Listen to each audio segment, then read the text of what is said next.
So you may have heard that Peter Brandt warns that Cardano is painting a classic bearish pattern and may drop as much as 60 to 90%. Oh my gosh. I'm so freaking scared. Now, Peter Brandt must know something we don't, because I'm super bullish on Cardano for the next few months. Now, what in the world is he seeing that I am not seeing? There must be some serious reason to worry, right? So first, let's check out the story and then the chart, shall we? All right. Here we go. Here's the story. From Cointelegraph. Cardano risks 60 to 90% drop. Warrens trader with ADA painting a classic bearish pattern. So what bearish pattern are they talking about? Well, a 60 to 90% crash ahead? So scary.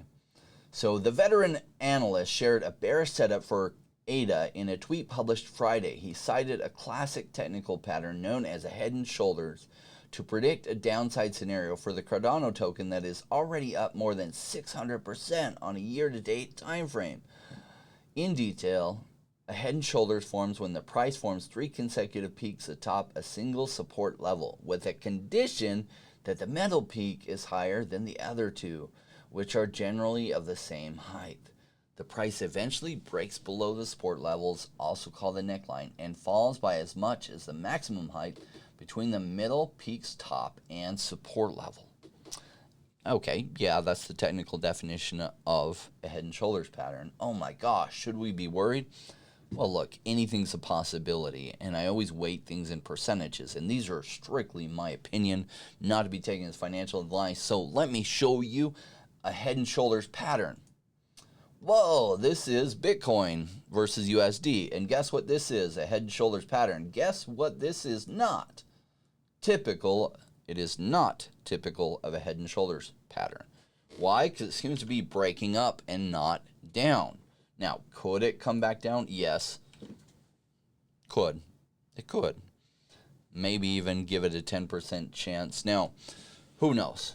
Could come break lower and come to this 22 level and then come down. And if so, it's possible that Cardano would break down. But what's interesting is he writes this as Bitcoin seems to be breaking up.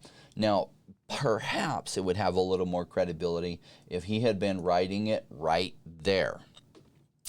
But yet, no, he's writing it after Bitcoin seems to be breaking out. Now, why would that hurt the credibility of this thesis?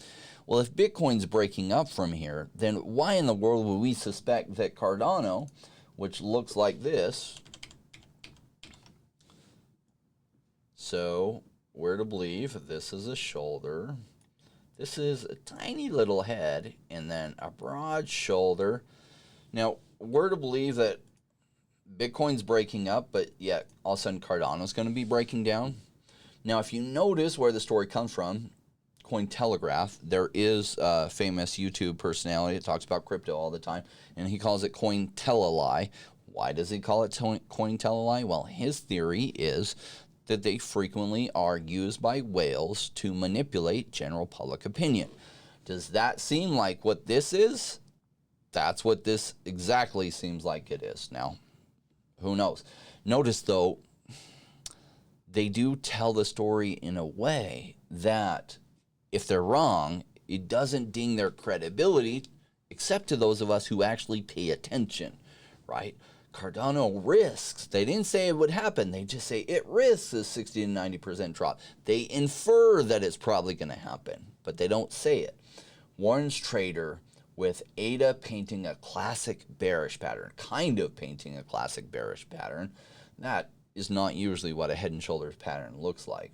That does look like a serious support level that it keeps bouncing off of. But my guess is we had a really parabolic rise earlier this year. Yeah, some pullback from that. In fact, on a lot of things, some major pullback. And then a run later this year. And that's my theory on it. Now, 60-90% crash ahead. They're just trying to scare people, in my opinion. Who knows? I don't know them.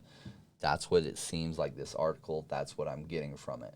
And they are trying to get retail to sell into their hands. Because why would Bitcoin be breaking up, and yet Cardano, we're supposed to believe, does this? Well, could happen, just not likely. So, that's my thoughts on what's happening with Cardano's price. Now, I did want to share some deeper thoughts with you on Cardano and why I think Cardano is special and why I think many of us gravitate to it, but it touches on politics for a bit. So, in fact, a lot. So feel free not to listen. Now, I can engage with people and hear out their political opinions. Never hurts my feelings. I know people are people. And I separate people's opinions from the people. Why? There are very many good people that have actually some dumb opinions on things. And there are some bad people that have dumb opinions, and some even have good opinions on things. So I don't judge people good or bad based on their political opinions on anything. Now, why is it that many of us gravitate to Cardano? Is it the catchy name? Is it the sexy logo? Probably not, right? It's probably partly because of the transparency, right? Perhaps that transparency, as well as we feel like Cardano is a project that focuses on and rewards production over anything else. Now, in the world, there are huge battling forces. Now, usually I don't talk politics here because this isn't the place or the forum for it, so I will just a bit here because Bitcoin and blockchain are actually very political. Now, there are forces that think that humans are inherently bad and make bad choices, so governments and planners need to make the decisions for everyone. And the other side is in a fight for liberty, and their belief says that government is run by humans, and humans making bad decisions on behalf of themselves and on others is much worse than the mistakes we make on our own behalf. So let us make our own damn choices. Now, there are huge forces who want to maintain power so that they can reward people based on the politics of those people. And the other side wants to reward based on production, not birth status, not race, not anything other than what we bring through the knowledge that we acquire and our ability to produce results. We see evidence of this battle in politics, government, regulators, and even in businesses. Now, one very prevalent today is certain social media providers that have decided they should have the power to censor anyone who doesn't share their views as they deem them as facts, and any contrary views as misinformation. And so the way they handle this is taking away the voice of those they disagree with, because it's too important to let people hear both sides and make up their own minds, even though actually these entities on the major issues have continually sided with the side that was actually lying. Man, yeah. Where did COVID likely come from? Well, we were told if we believed it was anything other than somebody eating a bat in a wet market, it was fake news. Yeah, so that story hasn't held up. And anyone who said the story, which is the current thesis, was totally way out there and total conspiracy theory. And there has been many things that they're wrong on. So what in the world does this have to do with blockchain and Cardano? Well, everything. See, blockchain is bringing about true democracy through essentially small constitutional republics. Every decentralized blockchain is another little constitutional republic, as I see it, where the program rules are their constitution. This idea of constitutional republics are what the U.S. centralized in their founding 200 years ago. But because corrupt politicians exist, it's actually been a constant battle to keep the constitutional republic that says law is law and justice is blind, no matter how rich you are. You are supposed to be treated exactly the same. The problem is politicians, judges, lawyers, and even juries are made up of people, and people are persuadable using emotion. And liars are usually really good at persuading using emotion, and sometimes much more persuasive than those who are telling the truth. So now, how in the world does this relate to Cardano and blockchain? Well, with blockchain, and especially with Cardano, code is law. Why is it that Charles and Vitalik truly had a falling out, do you know? Well, back in the day, a hacker hacked Ethereum, and Vitalik and some of the other members of the founding of Ethereum wanted to reverse the blockchain, and Charles had a strong opinion that code should be law, regardless if later it becomes inconvenient. And so the falling out happened because Vitalik decided code was not law when it became inconvenient. Well, with this dispute fresh in his mind and a slew of ideas, and it's not the only reason, it's just one of the reasons, a slew of ideas on how Charles could make things better, he didn't just sit around and complain. He went about making an even better system. Charles started working on this idea for a new blockchain that would solve many of the problems with Ethereum's slow transactions, high transaction fees, and many other problems he saw with Ethereum, knowing it intimately well because he had helped develop it. The approach he took was the long game approach. Plan out your entire project from the beginning to the end with mathematical proofs, then start working on the code for the pieces of it. Now, even though this is a path that almost always leads to the best results, so few follow it because of the time it takes in development. What are the major complaints we have heard about Cardano? Well, it's exactly that. It's taking too long. Well, that long wait actually keeps getting shorter and shorter as we are about to have smart contracts on Cardano. Charles is setting up a system where code is law. He has taken the extra time to try to ensure the security so it isn't vulnerable to a hack as Ethereum was. We'll see though. Really hurtful if that happens, because program rules are so much more reliable than people acting as the refs. It is a framework which will offer a much more level playing field for business and possibly even for branches of government. I mean, think about it. In this world, do we have blind justice? I guess we could bring up the case of U.S. politics, and this isn't a debate on politics. These are facts. Even if you don't like these facts, they are what they are. The former head of the FBI came out, I think Comey, right, and said that Miss Clinton had lied to them about many, many things in a live conference. They had evidence of the lies even, yet no indictment, no pursuit of the charges. Contrary to that, a former advisor of Trump, Michael Flynn, weird to believe that reportedly he had lied to the FBI, and for this he was supposed to go to prison. They did file indictments. They did everything they could to take him to prison, including hiding exculpatory evidence. Now, whether or not he did lie isn't the question here. What is the question is, apparently, there is a law that if you lie to the FBI, you get pursued. Unless, of course, you're Miss Clinton. So, even in what is supposed to be the fairest and freest country on earth, we find that there isn't equal application of the same law, and that politics absolutely are in play. That story is at the international level, but the stuff plays out every day in our own lives. Why? Because facts matter less than feelings when people are the judges. But what if you created a fixed set of rules that are the same for everyone? Well, then truly we will have equal application under the code in a truly fair playing field. Notice that countries in Africa are using Cardano to track student grades so that the performance of students can be tracked, which will enhance the abilities of the best performing students to get scholarships. Cardano was also set up that it could be used to actually track free and fair elections. Guess what? A lot of countries actually don't want that. Why? Well, because certain sides benefit from cheating the elections. So let's step back a bit from ADA to Bitcoin. Now, why is it that politicians are really taking aim now at Bitcoin? Is it really because of concerns for the environment from politicians who often fly around, in fact, all the time fly around on private jets? Well, think about the power of the printer. How powerful of a tool is that for corrupt politicians to reward their donors, which then actually punishes their voters? What if that power was taken from them by the citizens of the world through adopting crypto as their store of value?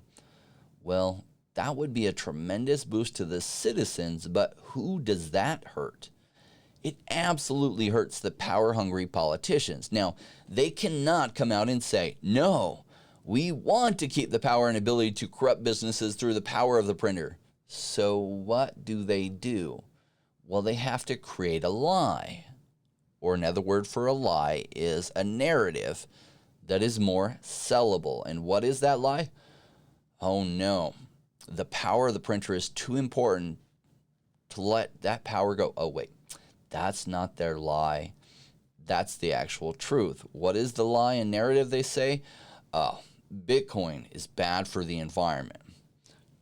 How do you know? Well, it's funny because you can show them till you are blue in the face about how things are changing and how it is helping develop. Bitcoin is helping develop more green energy production. But guess what? It won't change most of their minds. Why? Because their reason was always what they weren't telling you. And the reason that they were telling you, you're trying to solve that, but that's not their real reason at all. Now, can they print their way out of an overspending problem if blockchain determines the monetary system? Not if that blockchain is Bitcoin. So why is it that politicians overspend? Well, because it's a way that they can reward their donors through pork barrel spending. And the more spending they feel like is the better, because they can essentially buy favors with your money. And when they only take in so much revenue, but they want to get a lot more favors paid out than that, well, they spend more than they take in. Now, if we could, it'd be great to be able to spend more than we take in all the time, but we don't have the power of the printer. And so we're forced to live responsibly. Yet those rules don't apply to them, apparently, unless we use blockchain. So whether politicians realize it or not, the blockchain set in motion a new set of monetary governance that could greatly level the playing field across the whole world. I think the corrupt are waking up to this. And Charles is creating an ecosystem based on true fairness, and with his transparency, he is attracting those of us who crave a better world, a truly fair world where performance and production are rewarded. The old system where politics over production is rewarded will fight back, and it will fight back hard. And who's going to win? Well, that's to be decided actually by us in our generation, likely in this generation. So who knew that blockchain was so political? Well, truthfully, money is power, and power is political. And as cryptocurrency becomes a trusted store of monetary value, inevitably the fight is on. Now, are these the views of Charles? Who knows? They are the views of many of us that believe in more freedom instead of more governance. Now, whether these are the views of even anyone at IOHK does not even matter. And the reason is Satoshi started off something that would then lead to better blockchains, such as Cardano, that could scale to be functional on a worldwide level and across many, many applications. And that then, because of cryptography and independently owned wallets, people can better control their own property, their own intellectual property, free from banks, in some cases even free from politicians. Now, one of my heroes, not a perfect man, but a great man, Martin Luther King, and he had a dream. And he had a dream that people would be judged based on the content of their character and not the color of their skin. And I feel like this dream probably was even greater than he stated, or I don't know, maybe this is me putting words into his mouth. What if that also applied to caste systems and class systems, that people would be able to, we would live in a world with internet, which would allow free education out there to anyone. I mean, think about how much free education we get through YouTube. And that then, if we create systems where people can rise according to what they produce and not rise according to whatever caste system they were born into or whatever poverty level they might have been born into, that would allow anybody to rise from the poorest of the poor to the richest of the rich based on how hard they work and that they grow themselves and what they learn and then apply that knowledge. I love that dream. And it's blockchains like Cardano that I think will pave a more fair future to make that a reality. Thank you for joining me. You know, I hope you share these feelings, and if you don't, that's okay. I still like you too. I do appreciate you joining me, and we will see you next time. I do have a song from Manuela for all you rainmakers that are here for the 5-year plan, because in 5 years, you give yourself the best chance to do really well in cryptocurrency. If you're just here for this bull run and then you're going to peace out, that's okay. I hope you do take profits on the way up, because I feel like we're going to have a blast off later this year or early next. Thank you much for joining us. See you next time. Success is falling, flowing like rain. The timing's right, we're getting paid. Come on, Rainmakers, let's make this happen.